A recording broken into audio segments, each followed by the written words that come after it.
My name is Leah Middlebrook. I am the director of the Oregon Humanities Center, and on behalf of the center, I would like to welcome you to our first endowed lecture of the 25-26 season of programming. And this year, the Oregon Humanities Center is devoting our programming to the theme of attention. Our programming will explore the dynamics of how, why, and what we focus on shapes our reality and creates our purpose. Also known as concentration, alertness, focus, notice, awareness, heed, regard, consideration. Attention is the fundamental cognitive ability to sustain one's energy on a specific pursuit or thought. How do we attend? How do we pay attention? Who or what controls our attention? How do we allocate this precious resource? Throughout this academic year, speakers in this series will apply their diverse disciplines, perspectives, and backgrounds to highlight how attention connects us to others and allows us to experience the world around us. And please do, if you have not done so already, go to our website, ohc.uoregon.edu, for information about the attention series. And if you haven't done so already, also please make sure that you are subscribed to our newsletter and register for our weekly emails to learn more about the wide range of programming and events the OHC supports and co-sponsors, including this series on attention. And of course, today we are delighted to open our extended conversation on attention with the three University of Oregon faculty speakers whom we are so glad to welcome, and I will introduce them momentarily. Just a few matters of business first. I want to take a moment to acknowledge the brilliant and hardworking Oregon Humanities Center's staff, who devote so much time, thought, and care to the thriving culture of the humanities at UO. Please join me in recognizing Gina Turner, the OHC's Associate Director.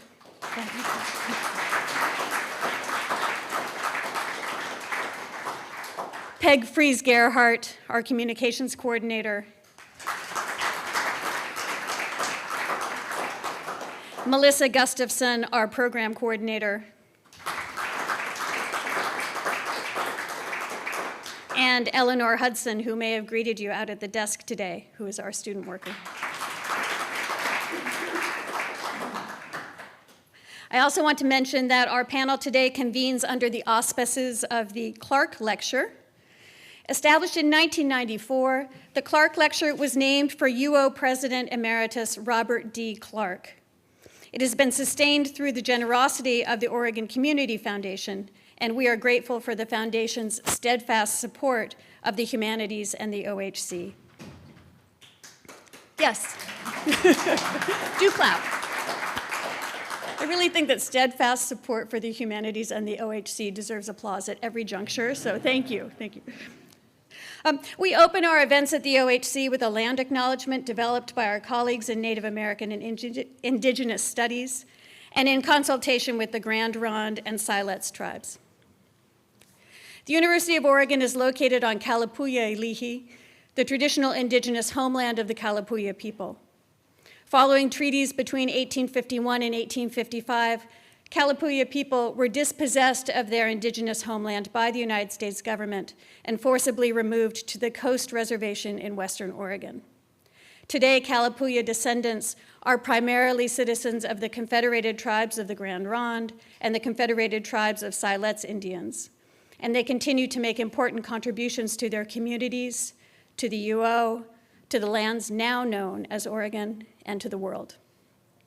In following the Indigenous Protocol of acknowledging the original people of the land we occupy, we extend our respect to the 9 federally recognized indigenous nations of Oregon, the Burns-Paiute tribe, the Confederated Tribes of the Coos, Lower Umpqua, and Siuslaw Indians, the Confederated Tribes of the Grand Ronde, the Confederated Tribes of the Siletz Indians, the Confederated Tribes of the Umatilla Indian Reservation, the Confederated Tribes of Warm Springs, the Coquille Indian Tribe, the Cow Creek Band of Umpqua Tribe of Indians, and the Klamath Tribes. We express our respect to the many more tribes who have ancestral connections to this territory, as well as to all displaced and indigenous peoples who call this place, which we call Oregon, home. So a few minutes ago, I forecast a year of ongoing interdisciplinary conversation. The OHC is a hub for just this kind of activity, which really thrives, we might say flourishes, at the UO.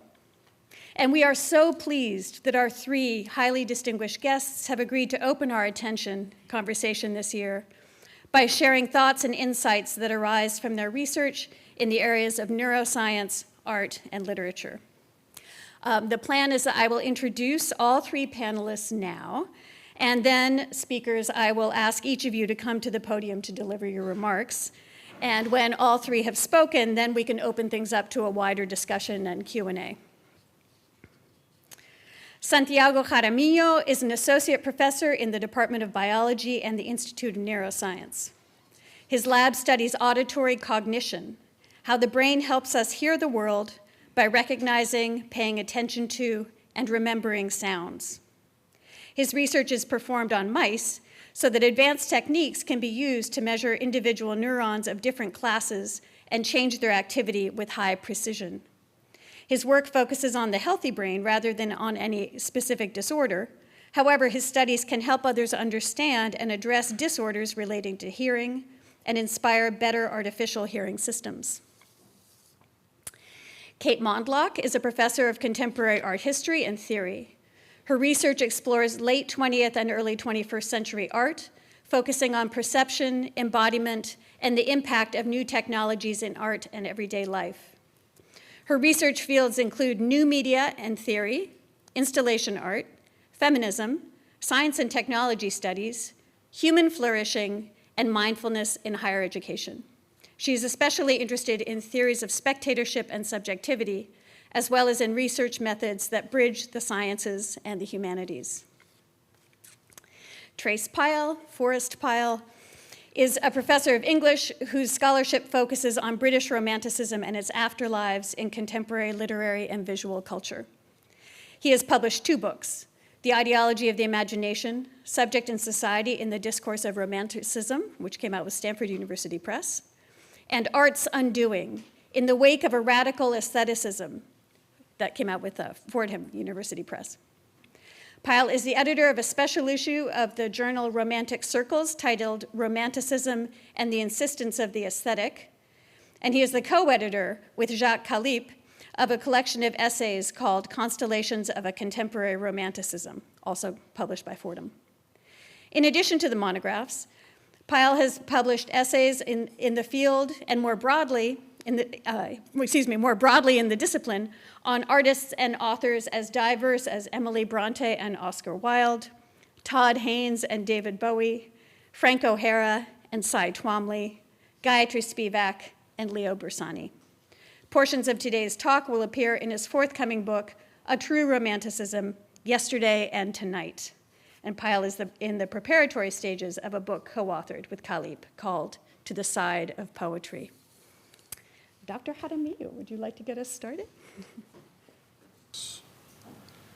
Okay, well, welcome everyone. Thank you so much for the invitation to be part of this panel. I'm really excited to be, in a way, an ambassador for the sciences to tell you how experimental psychologists and neuroscientists think about the concept of attention. And I want to start by thinking about how we use that word attention in everyday language. We may say things like, they just want attention, or the student was not paying attention, or that noise caught our attention. Similarly, we may say that when we read text, we are shifting our attention from one word to the next to integrate all this information and make sense of full sentences, as exemplified here from a lady speaking Swedish, or reading Swedish. For today's talk, we're going to define attention the following way. By attention, we mean the set of processes that select certain pieces of information for deeper processing, while filtering out some others, as exemplified here of a person trying to focus on this butterfly in the midst of all kinds of distracting stimuli. And to illustrate some of the features of attention, let's start with an exercise. I want you to focus on your breathing. Take air in, close your eyes, focus on the feeling of the air going through your nose, hold the air, and now focus on the air coming out of your body. Now, I want you to keep doing that. And no matter what I say, just keep doing that for a couple more seconds.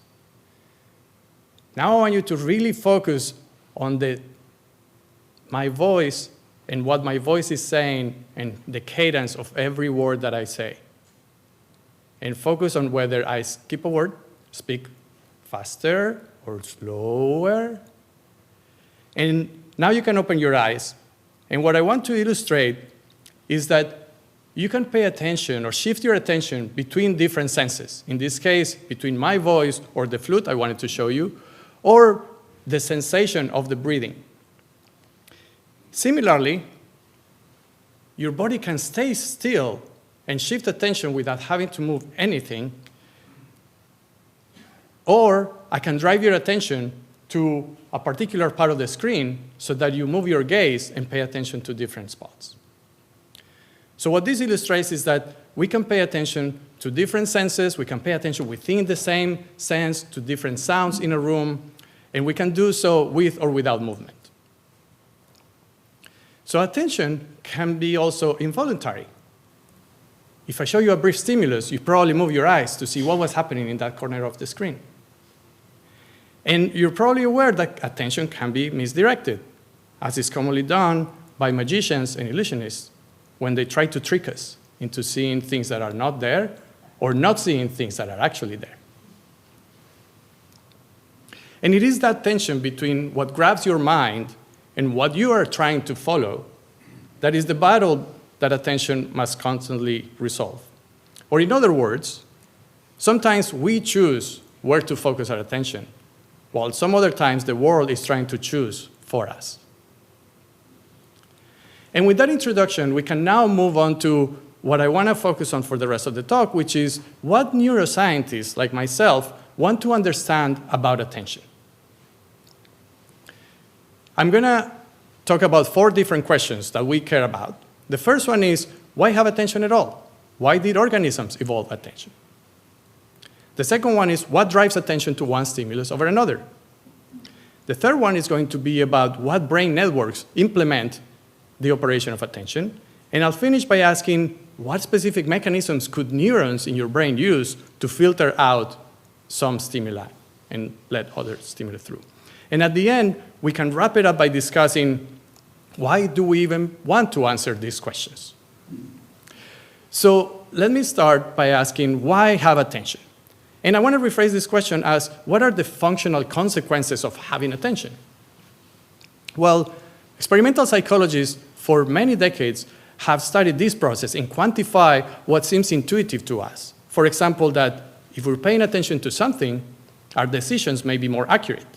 In this particular example, what I'm showing is a task where subjects have to keep their gaze fixed in the middle of a screen, and they're presented with stimuli all around. But if they're given a cue of where something is likely to happen, then they're actually more accurate to telling you what happened there than if you ask a question about another part of space. So attention improves our decision accuracy. Similarly, attention improves our reaction speed. This is work done in the 1980s by Mike Posner, present here, who designed an experiment where a subject has to detect a stimulus as quickly as they can. But the subject is given a cue, where in one part of the space it's more likely that the stimulus will appear, in the other part of the space it's less likely. And then researchers found that our reactions are actually faster if things appear where we expect them to appear. And similarly, researchers have looked at how attention affects memory.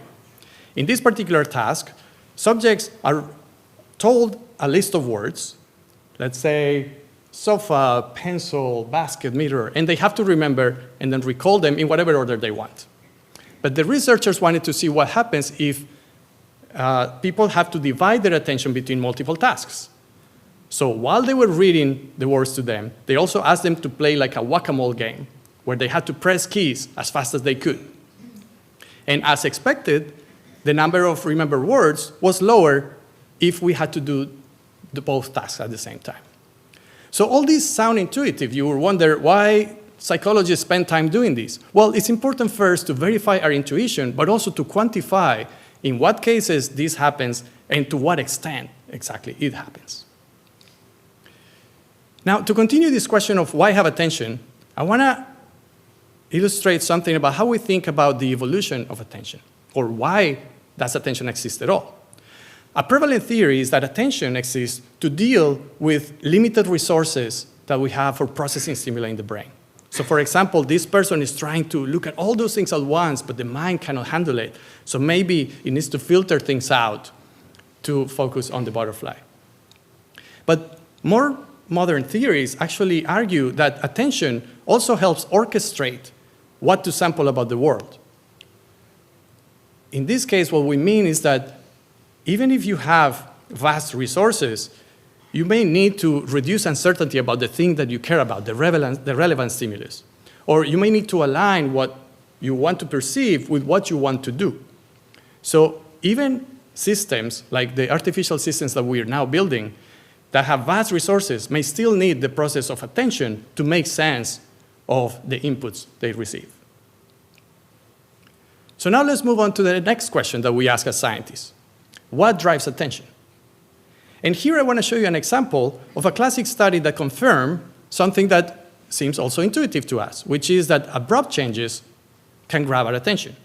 In this case, subjects are asked, respond as fast as you see the letter P. And then they see the letter P, they press a button. But then, that took about 500 milliseconds, so half a second. Then they asked to do the same task, but now the P appears in a space that is different from what was there before. And in this case, people are actually faster. So whenever there's an abrupt change, something that appears in a surprising space, that grabs our attention and it makes us faster at responding.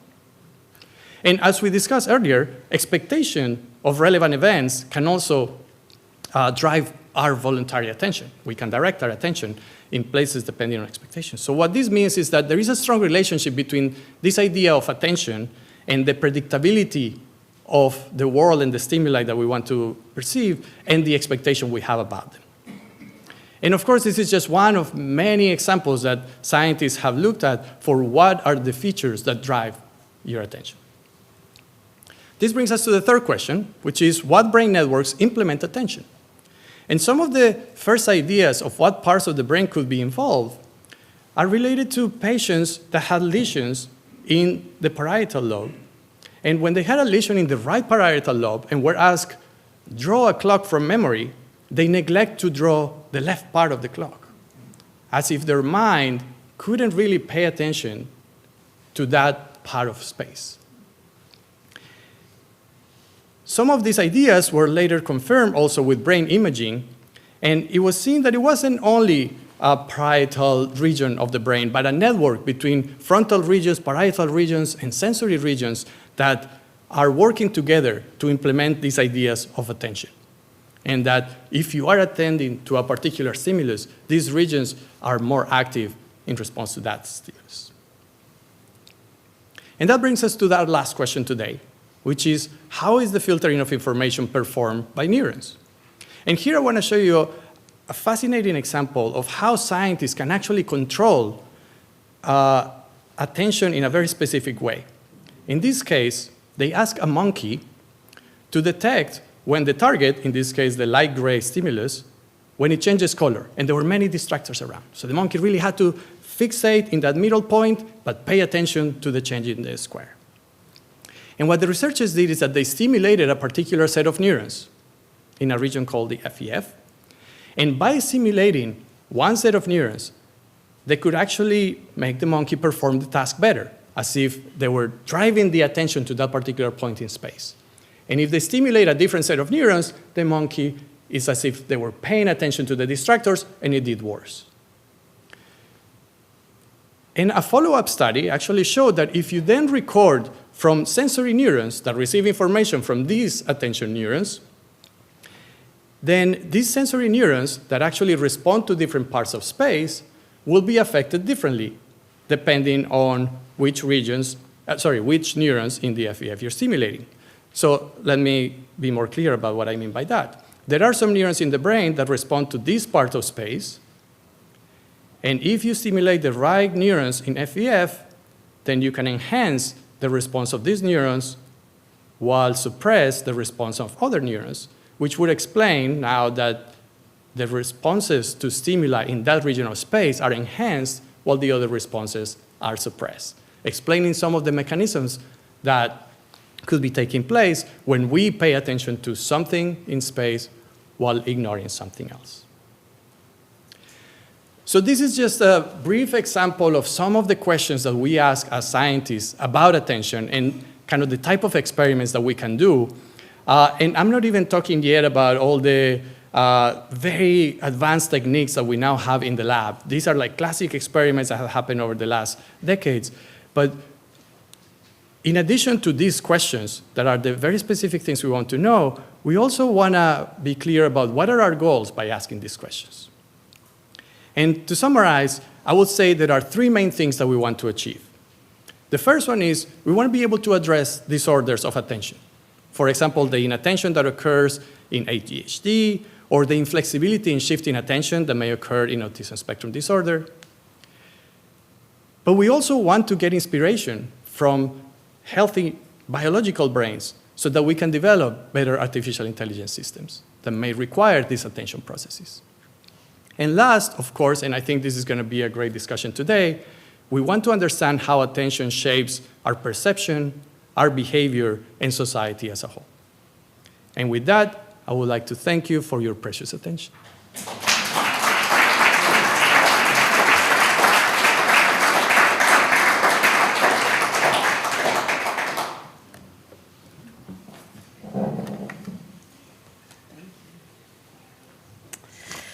Hello.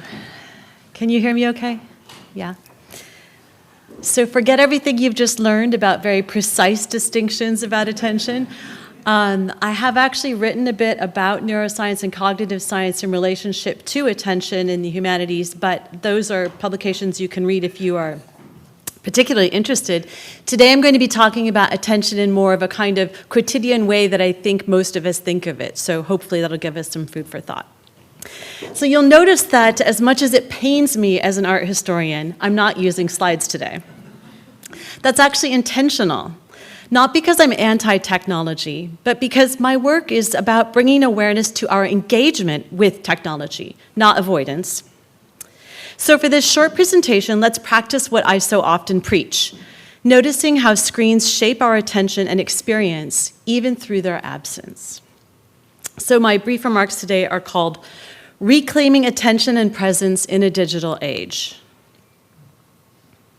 This morning, before you even got out of bed, how many times did your phone ask for your attention?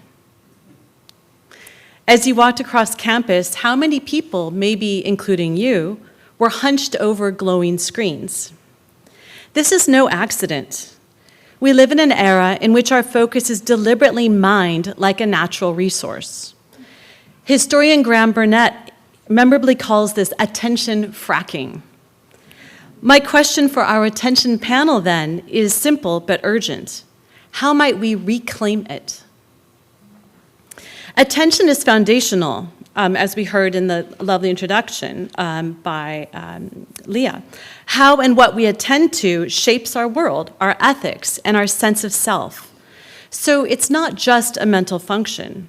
It's a cultural force that structures experience and mediates our relationship to reality itself. When we lose control of our attention, we begin to lose agency over meaning-making and connection. I've spent over 2 decades studying attention and perception in relationship to new technologies, especially screens. My central question, how do screens create us, even as we create them? Screens are technologies of attention. They're designed from the ground up and to capture and increasingly commodify our focus. When I began studying art and technology in the late 1990s, I noticed that museums were one of the few places where people were predisposed to think about screens, to think about them as material objects, as things that actually have a function. and to think about themselves in relationship to those objects, not just as transparent windows onto another world. Alberti, shout out to any art historians out there, but objects demanding critical scrutiny. As an art theorist, I became fascinated with how certain artworks put this very condition on display. I started writing about the ways in which certain immersive media art environments invite us to notice how our bodies and screens interact, in a sense framing how screens mediate what we see and what we feel. By asking us to pay attention to our attention, these experiential artworks reveal embodied, relational, and environmental connections that are always present, just rarely acknowledged. I proposed that this was important even beyond the confines of the art world because these works offer the radical potential of slowing down, noticing our media habits, and cultivating embodied awareness, even in screen-saturated environments. So fast forward to 2005. My dissertation concluded that we had become screen subjects, our identities and attentional habits increasingly organized around screens. At the time, that observation was, and my modest, as yet implicit call to action, felt radical. I could never have predicted what came next. The iPhone in 2007 and the explosion of an attention economy now woven into every aspect of our lives. Today, screens are no longer confined to museums or to our living rooms. They're in our pockets, on our wrists, embedded in our cars, even in our refrigerators. With that ubiquity comes a profound cultural shift. Platforms and advertisers aggressively compete for our focus, treating attention as a resource to be extracted and sold, like oil from the earth. We see the effects everywhere, a culture of distraction, sensory overwhelm, a paradoxical sense of separation and loneliness despite nearly nonstop digital connectivity. When I talk with students, and also, of course, with colleagues and friends, I hear the same tension. We know that our tech use sometimes leaves us, often maybe even, feeling more scattered and less satisfied, but we feel hooked, pulled along by habits and systems that are hard to resist, much less redesign. An everyday example of how the attention economy trains us to override our own well-being. As I've watched our culture sink deeper into screens, and most significantly, in fact, most distressingly for me, as I've heard a growing resignation and fatalism from students about this condition, I felt an urgent need to turn my research more explicitly toward the social. My current book takes up this challenge. It moves beyond analyzing attentional regimes in the visual arts to explore pedagogies designed to help us reclaim attention. I'm, of course, not alone in this work. Scholars like Tristan Harris of the Center for Humane Technology, Jaron Lunier, Jenny Odell, my colleagues in the Southerstool School of Radical Attention, they've all raised alarms about the attention economy. Contemplative traditions, too, have long emphasized attention cultivation practices. Artists continue to create immersive experiences, some of which can frame our digital habits. So there is a growing movement. Yet here's the puzzle. We've had decades now of moral panic about screen immersions. I've taught countless courses on attention and its fragmentation. Yet little meaningful change occurs. Why? I've come to think that this is because conceptual critique alone is not enough. Knowing the problem, that is to say, understanding the mechanisms of the attention economy, doesn't re-regulate our nervous systems or change our daily habits. We need a different approach, one that combines analysis with embodied practice and social integration, one that, like art, intervenes at the level of lived experience. So in the interest of time, I'll share just one example. It's, in fact, a course of my own that I designed on reclaiming attention and presence in a digital age. The course is designed as a subtle but powerful form of attention activism. It doesn't just teach about attention conceptually. We've established that conceptual knowledge alone is often insufficient for changing behavior. Instead, The course combines 3 integrated elements: research, practice, and integration. On the analysis side, we look closely at how everyday digital systems are built to pull and hold our focus.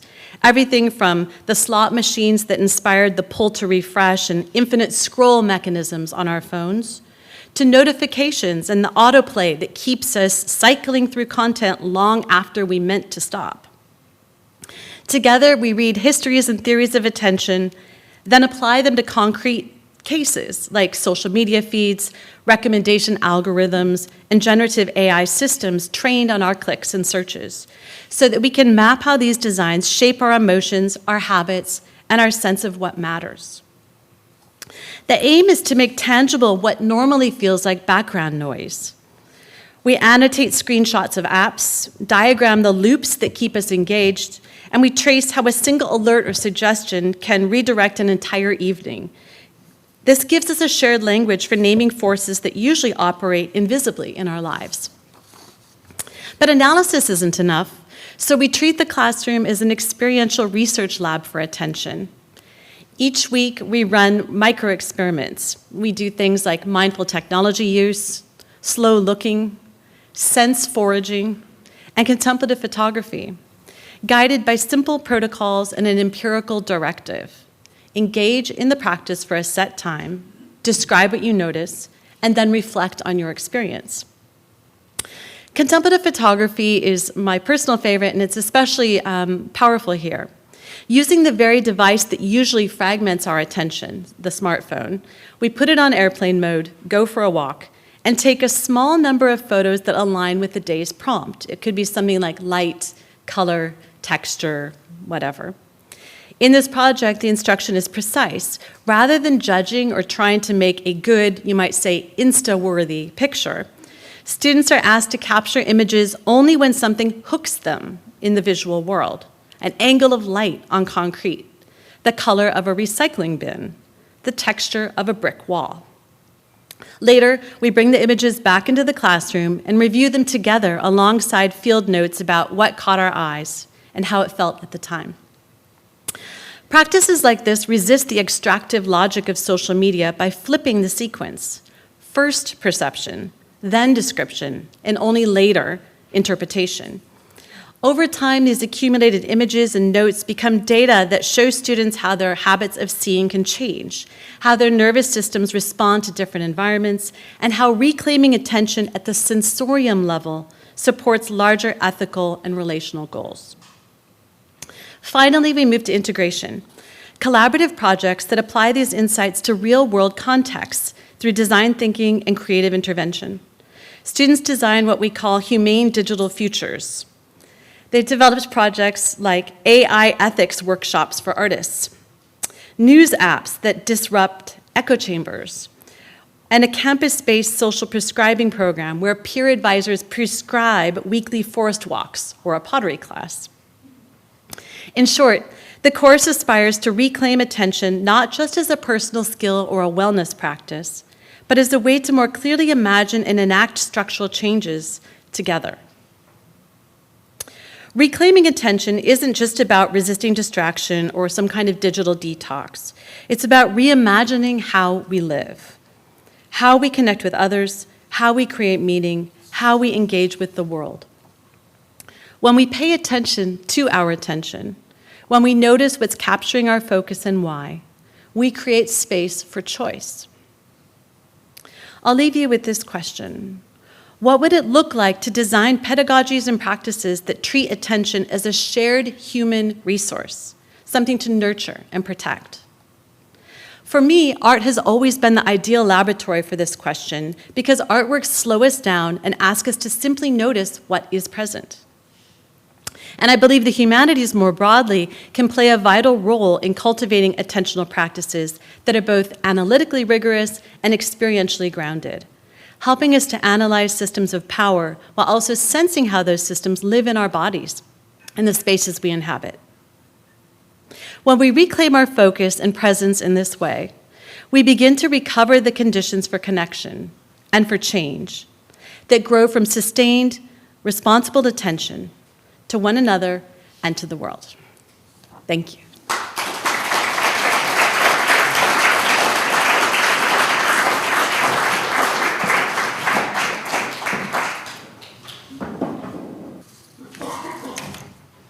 As a feature of language rather than a function of the mind, the definition in English of the word attention has remained unusually stable for centuries.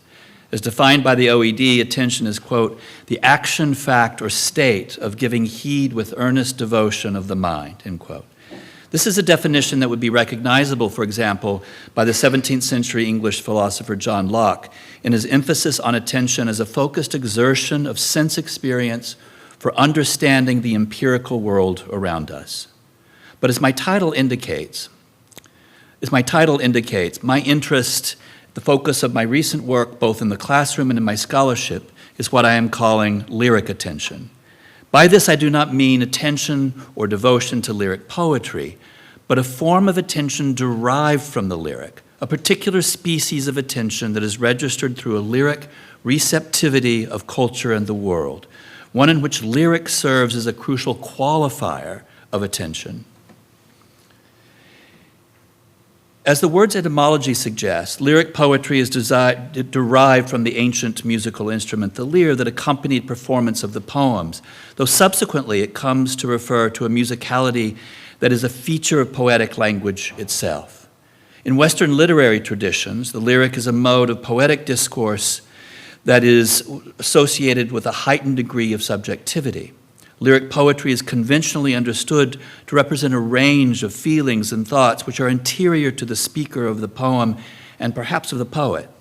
And when lyric is invoked as an adjective to describe art forms other than poetry, it is often understood to convey a distinctly subjective impulse, so that we feel justified in calling the films of, say, Wong Kar-wai lyric cinema in ways that we would not find appropriate for the narrative hijinks and thrill ride editing in action films such as the Bourne trilogy. My own scholarship principally addresses Anglo-American poetry from the 18th century to the present, and most scholars of this tradition track the ascendance of the lyric to what we call Romanticism, in which poets from William Blake to Emily Bronte engaged in often daring experiments with the lyric genres of the ode, the ballad, the sonnet. Let's take, for example, William Wordsworth's lines composed a few miles above Tintern Abbey on revisiting the banks of the Wye during a tour, July 13, 1798, a poem that has long been more economically referred to simply as Tintern Abbey. The poem's canonization as a touchstone of English Romanticism makes it difficult now to reckon just how radically innovative, unprecedented really, it is for Anglophone lyric poetry. In Tintern Abbey, the 5-beat line, its iambic pentameter, is so subtly interfused that the pattern seems to dissolve, and the absence of rhyme and hard stops at the end of each line makes the poem feel as if it's actually composed in prose with line breaks, rather than blank verse, almost as a poetic improvisation in present tense. The poem doesn't announce itself as an ode or declare any significant topic theologically, politically, or culturally. As my students say, it seems random. These are merely lines that happen to be composed near the ancient ruined abbey on July 13, 1798, the eve of Bastille Day, a fact that Wordsworth simply marks with a kind of lyric timestamp, despite the fact that he is the one English poet to have actually been in France to witness the events of the Revolution. But the poet leaves that story aside and focuses attention on the scene before him. In the scene's first lines, here on the left, in the left column, we are made to feel as if we are watching the speaker's attention to the landscape with observant care and in real time. Wordsworth's speaker seems to make the act of saying into an act of seeing, and he even pulls off the trick of correcting himself. Look at these hedgerows. Wait, no, hardly hedgerows, just little lines of sportive wood run wild. Actually like the lines of poetry he is presenting his readers here and now. But as remarkable as these lines are, they are not what I am describing as lyric attention.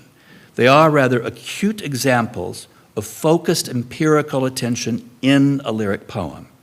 For my first example of lyric attention, I turn to a subsequent passage in the same poem, here on the right column, in which Wordsworth has pivoted from his careful devotion to the details of the scene before him to another register, one that stresses the strange feeling of a disturbing presence of joy, a felt something that is not theological or empirical, one whose dwelling is elsewhere, in the light of setting suns, where he receives a motion and a spirit that impels all thinking things, all objects of all thought, and rolls through all things.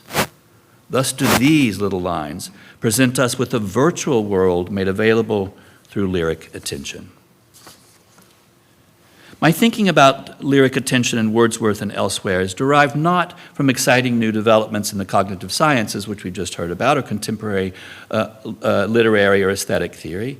It is, in fact, prompted by the Victorian critic Walter Pater, known outside of 19th century British studies, if he is known at all, for his influence on Oscar Wilde, or perhaps for his aestheticist manifesto of art for its own sake, or for other memorable catchphrases of the moment, such as, "All art aspires to the condition of music." That sentence appears in Pater's The School of Giorgione, an exquisite essay on the Italian Renaissance painter that is prefaced with an account of lyrical poetry.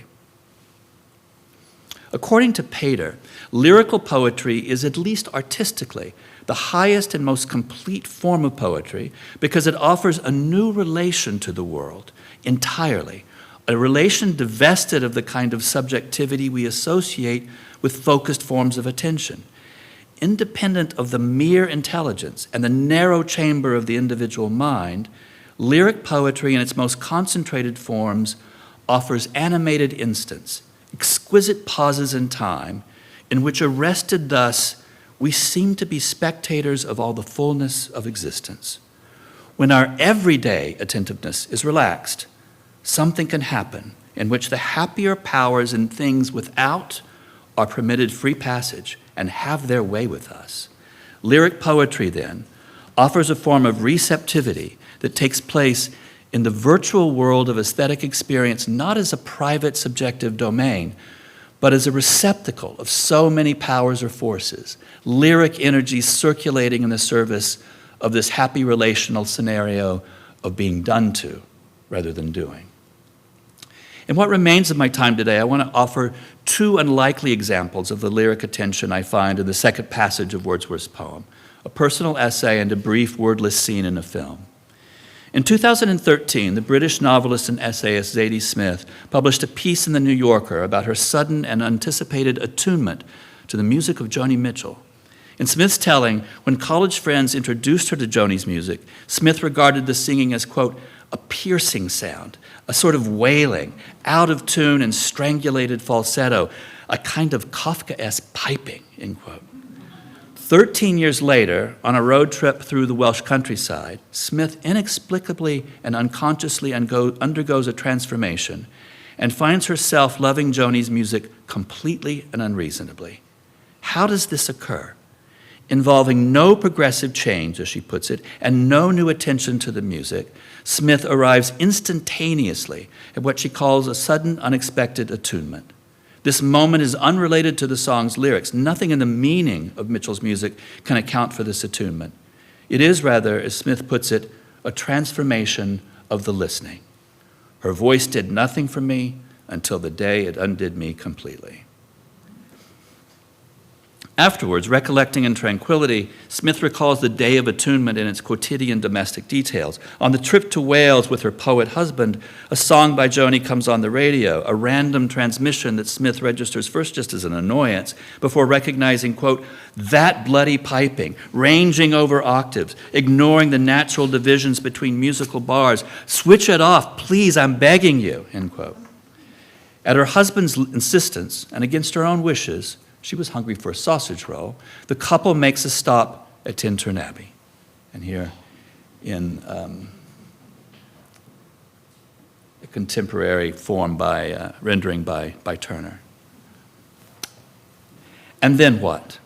As I remember it, she says, the sun flooded the area. My husband quoted a line from one of Wordsworth's Lucy poems. I began humming a strange piece of music. Something had happened to me. According to most models by which we measure experience, this vague something that she subsequently defines as attunement scarcely qualifies as an event, a moment of sunlit illumination, an unspecified line of verse, the unconscious humming of a Joni Mitchell song. What Smith calls attunement happens by way of lyric attention, in which the ancient abbey, Wordsworth's poetry, and Joni's music are suddenly aligned. For Smith, Tintern Abbey long a non-building that has lost its carved defenses, is the site of an attunement that takes place not through patient attention or holy concentration, but as the receptivity to beauty from above and below. Emptied and defenseless, Smith experiences an aesthetic attunement. This transformation is made possible by what Smith calls a breach in the stolid edifice of the human personality. Attunement comes through the back door, as Smith puts it, by way of a breach of selfhood. One of the first lessons learned by every student of poetry is the convention of referring to the lyric speaker of a poem as a persona and not the biographical poet, in order to resist what we assume to be the naive impulse to conflate the fictional world of the poem with the biographical reality of the poet. We instruct students to attend closely and critically to the boundary between poem and poet. But what I am describing as lyric attention invites us to rethink this convention by lyricizing the poet, introducing the defenselessness that makes the poet an effect rather than a cause, or more precisely, a conduit rather than an origin. Tintern Abbey, the poem, lyricizes Wordsworth, virtualizing him into the receptor of emotion and the spirit that impels all thinking things.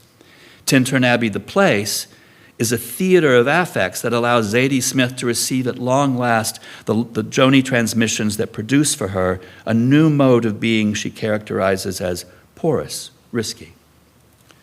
With my final example, I hope to show how lyric attention can pivot from the strict ligatures of determined selfhood and towards scenes or sites, there's a lot of nons here, non-subjective, non-purposive, non-narrative, and even non-discursive being. I promise that this example of lyric attention has no relation to Tintern Abbey, place, or poem. It is rather a brief wordless shot, just 30 seconds, in a very long film, a war film no less, the cinematic descendant of the epic and a genre about as far as removed as one might imagine from lyric sensibility. But for my final example of lyric attention, I turn to Terrence Malick's 1998 film, The Thin Red Line, very loosely based on James Jones' dreadfully prosaic 1962 novel about the World War II battle for the Melanesian island of Guadalcanal. In many ways, Malick's film conforms to the conventions of the genre, including the casting of many high-profile male actors. Also true to the genre, Malick understands that war films typically feature episodes of combat and bloodshed, and the film doesn't shy away from these expectations. The killing is presented with a gruesome attention to detail, fully consistent with the codes of realism. But from the outset of this astonishing film, it is evident that there is a visual surplus in the movie's economy of images, one that operates in another lyric mode. The brief shot I want to show takes place in the moment before the film's first battle scene between the Japanese and American forces in an assault on a Japanese bunker.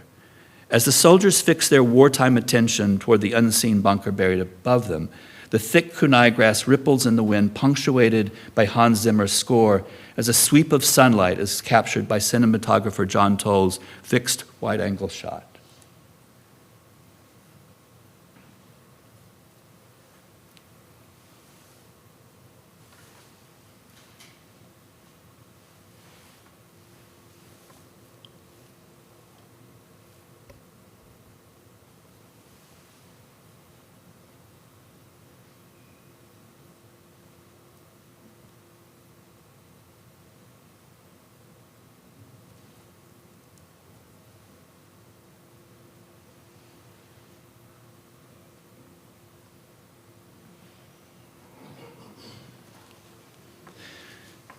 In narrative terms, the shot is utterly superfluous. Grace notes at golden hour. None of the soldiers reacts to the image. Their shared spectatorial gaze is locked on their invisible adversary. And in the scene that immediately follows the shot, all hell breaks loose and many of the combatants are summarily dispatched as they advance toward the bunker. But this fleeting moment of horizontal illumination, what Pater might call an exquisite pause, is visually so arresting that even though it is not addressed by the story, and even though you didn't hear the swelling sound in the background, it seems to invite some kind of symbolic significance.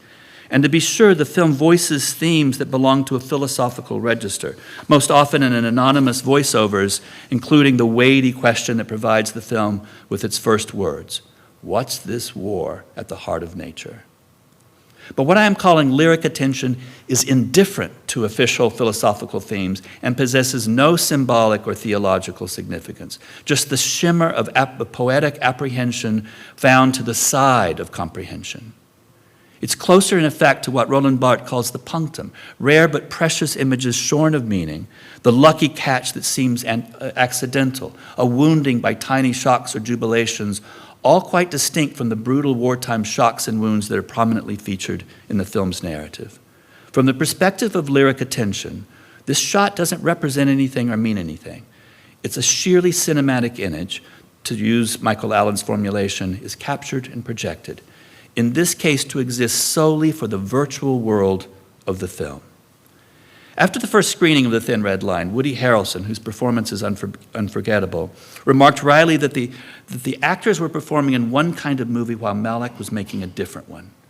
As an actor earnestly devoted to his craft, Harrelson had carefully studied the script, a war movie told through and about a central character played by Adrian Brody, one based on the novelist's own experiences.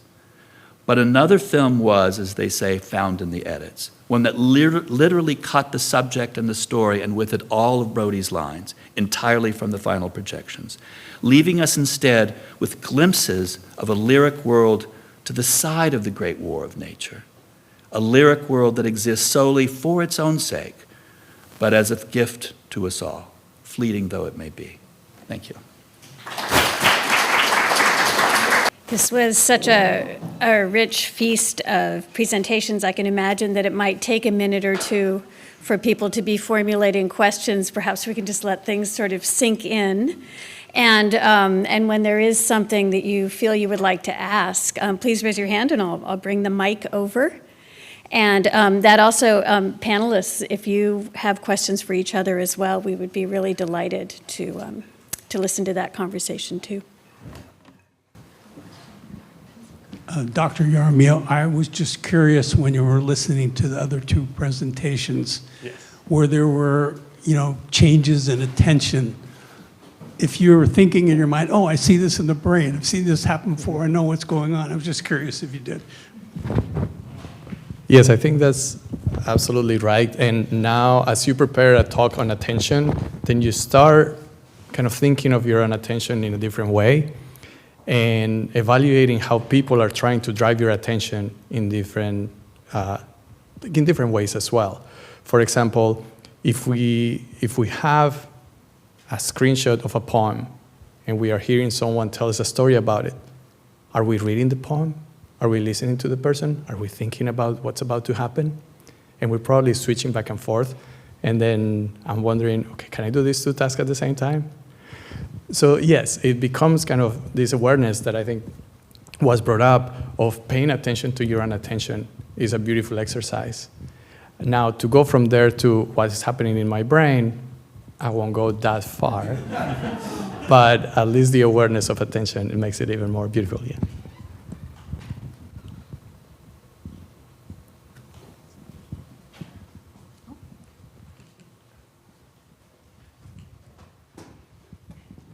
You referred to the two movies parallel, happening simultaneously, perhaps.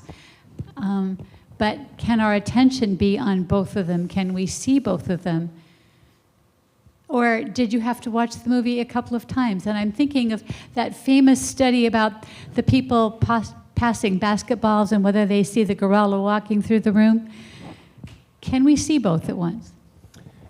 It's a great question. I think that what the film is trying to do is to ask us to see those two things simultaneously. What's interesting for me about that scene is the soldiers, they have the most direct, fixed attention on something that is about to kill them, right? And yet, the film releases us to another kind of attention that's made available, splicing in the scene in order for us to see something. So I think it asks us to see those two things simultaneously, even if none of the combatants or actors can't. And a follow-up question, if I may. Go ahead. How does that relate to being with screens or without screens? Then can we train ourselves to be paying attention to more at once? Yes. No. Yes, I believe so. That's sort of the intention of the course that I was describing, and of my. I have to believe that, at least, that yes. In my first book, I mentioned something along the lines of, are we both here and there, or are we sort of more ominously neither here nor there when we're in a screen world? And since then, in second, now this book I'm working on now, I think that there is a way that we can be kind of present in both, but I do think there's a kind of impoverishment of being, having that divided attention, really, yeah. If I can add to that, yes, I'm very curious about these ideas of divided attention, and even from the experiment in psychology, they show that our performance is not as good if we divide the attention. So we may need to really, truly see those two films, just watch it once with one perspective and watch it again with the other one if we really want to go to the details of each. So while we can train ourselves to be a little better at doing these multiple things at once, it usually happens because our bodies and our brains are automating one of the two processes. Think about what you can do while you're driving, let's say. So we don't really pay attention anymore about how we're pressing the pedal. We can do it, but we're not paying attention to it. We cannot really feel our feet doing that. So we're missing that experience. So I think if we truly want to, let's say, really enjoy those two versions of the film, we, as limited humans, will have to do it one at a time.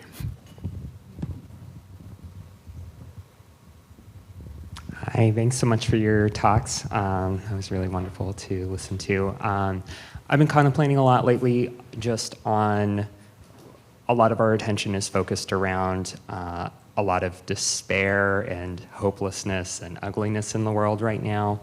And counterbalancing with that of knowing, wow, I've experienced all these beautiful things and all this wonder in my life. And I'm just wondering, hearing from you, how you maintain that balance of we exist in really harsh, challenging times, and like being attentive to the beauty and wonder of the world is really important and really healthy.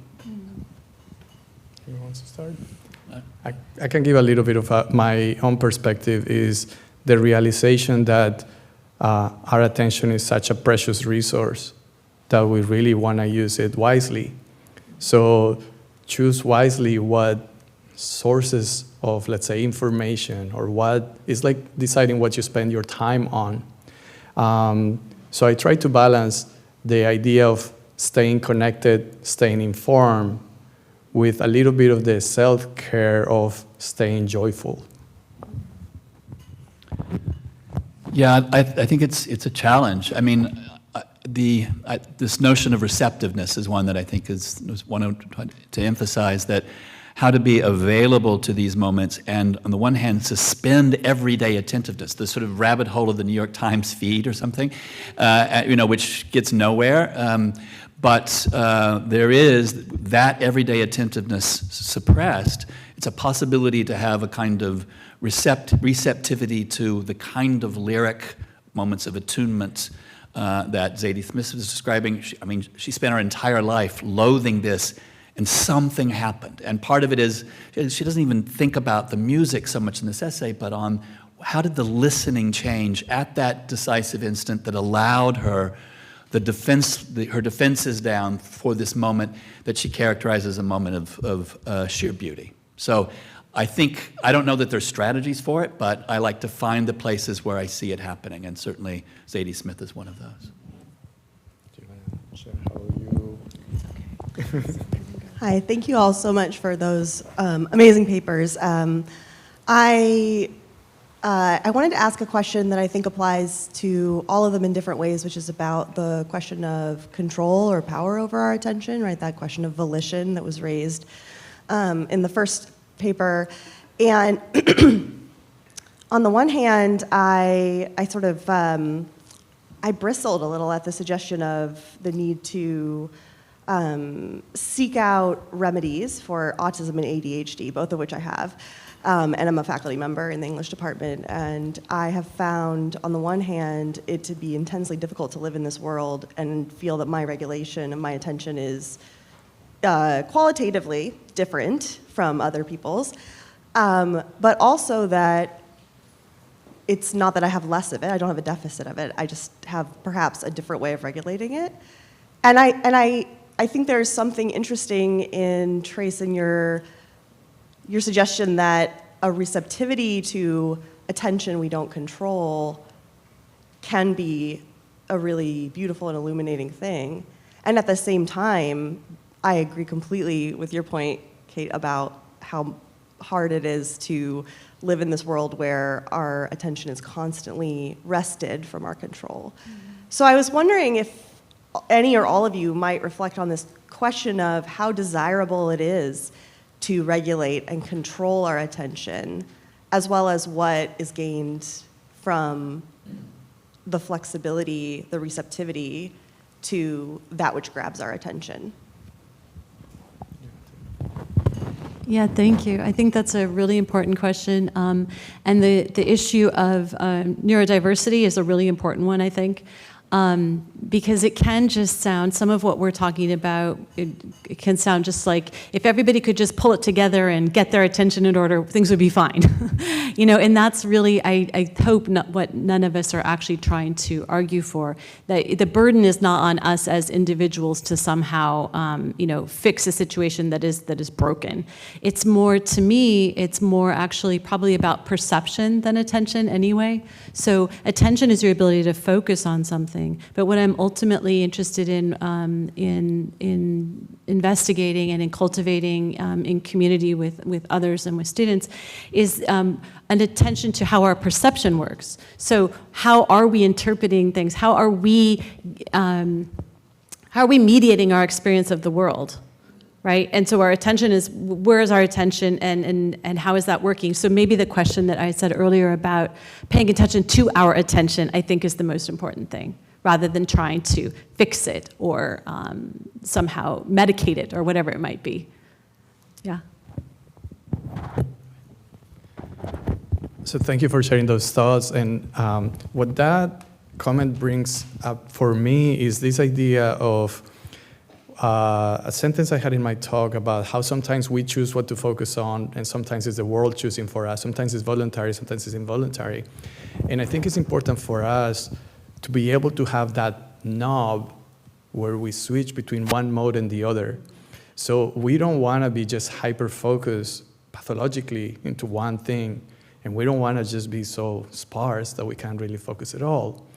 Some people even take medicines to push towards one side or the other. Oh, I really need to finish this paper now, so I'm going to take this magic pill that will keep me focused. Or I really want to explore my mind, so I'm going to take this psychedelic to see beyond.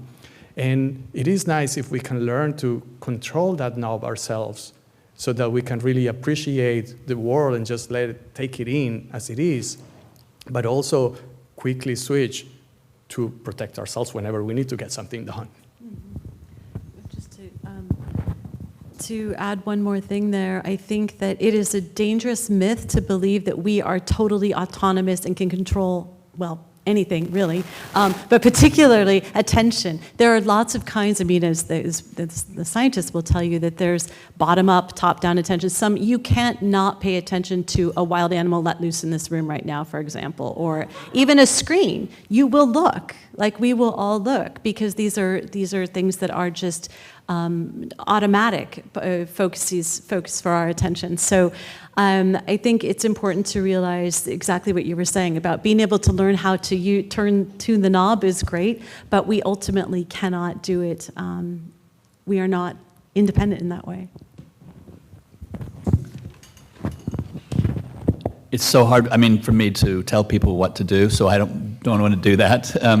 But I think it's important to figure out, how to maintain autonomy over these things. But I think for me, just particularly in terms of my work and in the classroom, is like how to seek out works of art that achieve these moments and what they do and how they provoke our notion of attention. So rather than sort of imagining it as a policy, it becomes an invitation to think about a poem, To me, Wordsworth's poem, I mean, for many people, Wordsworth's really boring. I get it.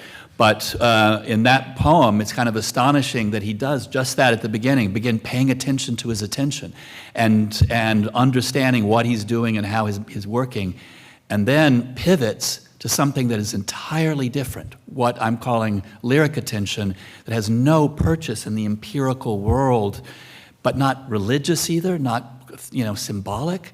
So how to identify those moments in works of art, whether it's Terrence Malick or William Wordsworth or Zadie Smith, becomes a way of seeking out new relations. And that's the thing that I think the most that I can say about that. What that inspired in me is this idea that the more we understand about what takes or grabs our attention, the more we can identify when it's happening and free ourselves from it. So all these examples that we gave of like how someone was trying to drive your attention in a particular way with a visual or with a voice or with a surprise or with some other element, then now that we're aware that that's happening, then maybe we can decide, as again, I may be the naive person who still believes we have a little bit of control over our attention, that we can then decide, this is something I do want to attend, or this is something that just grabbed my attention and now I can let it go.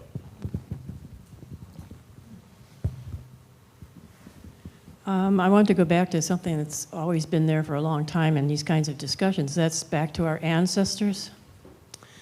So we're hunter-gatherers for hundreds of thousands of years, and we're surviving. So we have a series of needs. We have water, food, safety, et cetera, et cetera. And so all of our attention has to be focused on that for these hundreds of thousands of generations. And then if we satisfy water, food, safety, warmth, all the things of our needs, then we can think outside. Our attention can drift or move or cease from that constant bombardment of needs to something different from that. So I'm just wondering about that sort of classic question.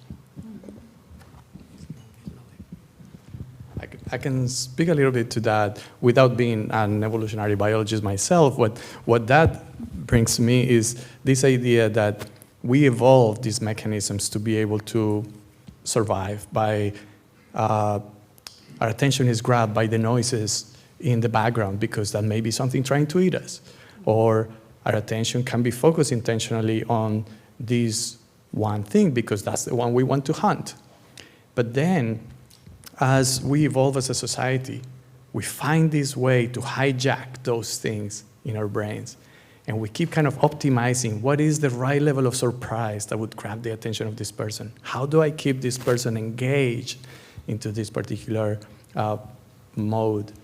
And take it how you will, but I think we're getting to the point where these things that have evolved over thousands of years that are really intrinsic to ourselves, they're not easy to change from one day to the next, but they can be exploited by kind of creating these artificial environments that we are, as humans or other animals, are not really prepared for. I can't go back that far, for sure, but it is interesting in the Zadie Smith piece, she's at Tintern Abbey, and she's reflecting on what the Abbey is designed for, which is holy concentration and patient contemplation. And now it's destroyed, it's a ruin. And in the ruins of that place which is now has no inside or outside, she becomes available to what she sees as this moment of attunement, which for her is not religious. So it's in the sort of that's a worn out belief that's gone, but for her, a kind of an aesthetic attunement happens that is a transformation of the listening and a new form of sensation. So it is a kind of measuring of what happens when not simply we evolve out of it, but when these things, these structures are themselves reduced to a kind of ruin out of which some new relation can appear.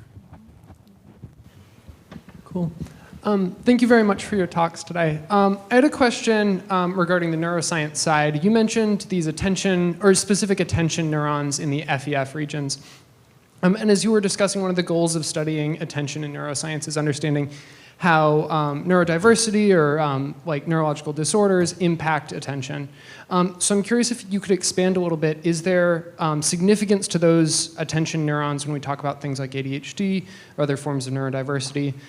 Or is that sort of separate from our understanding of those, I guess, ways of thinking and existing in a brain? Thank you. Yeah, thank you for the question. So let me actually step back a little bit and explain something that I didn't have time to go into, which is, as scientists, when we want to understand a phenomenon as complex as attention, we kind of break it down into little pieces that we can try to address. And in this case, what researchers have done is to focus on a very specific type of attention, selective attention to one particular sensory stimulus over another. And many of the examples that I show you were specific to vision. I didn't get to talk about some of our research on something we call the cocktail party problem, where you have all the noises around, but you want to focus on that one conversation. So because of that, the examples that I show are kind of like a reduced version of how we can start understanding the mechanisms of this particular type of visual attention. From there, we as scientists get inspiration for what would be the mechanism that explains something more complex, like what's really happening during inattention in ADHD. And then there are two fields that kind of try to converge but haven't yet. One is, for example, we have some medications that seem to help with focusing attention. Ritalin is one of the examples that people use. And that affects particular neuromodulator systems in the brain, like dopamine and norepinephrine. I didn't tell you anything about neuromodulators today because the other field is studying how specific neurons in the visual system are kind of implementing this attention. So there's still a gap that we as scientists have to kind of bridge for understanding how some of the, let's say, therapies that we have that are working to some extent relate to the specific circuits that we are studying and the regions that we study. But I don't think we have a clear answer yet for this specific neuron is the one that doesn't seem to be doing the right thing. And also it's important to emphasize that it's rarely one specific neuron that does a thing. It's a whole network of different neurons of different classes in different areas that are operating together. But I see hope. There are some therapies that are working, there is some knowledge that has been gained, and then we continue to work on that. And I'm sorry that it's a little disappointing of an answer. Thank you all so much, and I'll try to be brief because I know that we're running low on time. Well, I'm a musicologist, and I was interested in coming to this panel because there are quite a lot of musicologists right now interested in attention, and but not necessarily from the perspectives you've all expressed. It makes sense because music, like other temporal art forms, you could understand it as a kind of sculpture or sculpting of attention and surprise. Part of that has to do with the interplay of repetition and surprise and so on and so forth. I don't want to get into the weeds there, but my main question is, it seems like attention is this very fertile ground for potential collaboration between neuroscientists and humanists, and that's why we're all in this room, right? But there is a kind of a fundamental difference in methodology whereby humanists, especially those studying an artwork and trying to understand what makes an artwork spectacular, if they feel it is, are averse to controlling for variables because the art, when you do a study in neuroscience, let's say you're doing a music study and you have to, take just one melody and then throw in one weird note and then see how quickly, like sort of the equivalent of the pee and pause.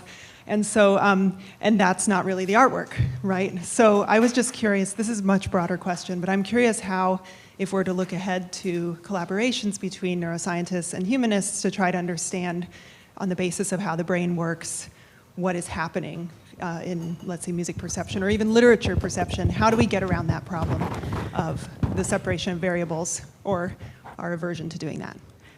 Yeah, I can speak to that. There's actually a lot well, there has been for quite a while, a lot going on in this area. There's an entire field known as, it's a cumbersome name, but neuroaesthetics, more recently being kind of rebranded as neuroarts. And if you look at Johns Hopkins, for instance, there's a research center that is trying to aggregate all this activity coming from even public policy, arts, sciences, bringing them all together.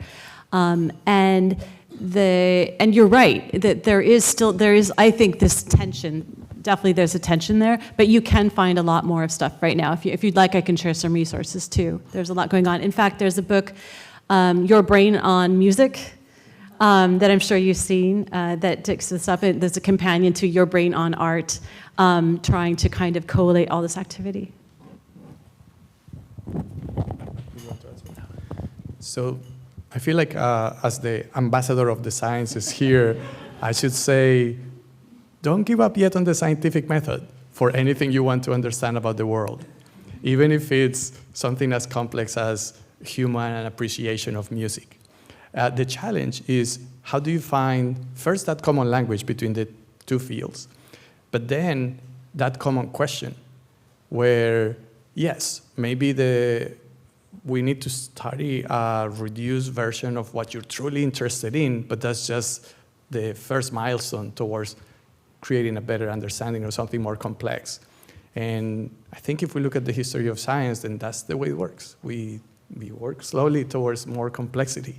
And I hope that eventually we can get to that point of, it's not just changing that one note, but really understanding why a particular individual with a particular background and a particular environment responds in a particular way to that set of music. Maybe one follow-up to that is that I think that the beauty of the arts is that they will always exceed our grasp, I think, both from a scientific method and from the humanistic perspective, and that's sort of why they're important. But so to be determined, I guess, you can decide which side of this you want to come down on yourselves. Ditto. I like that.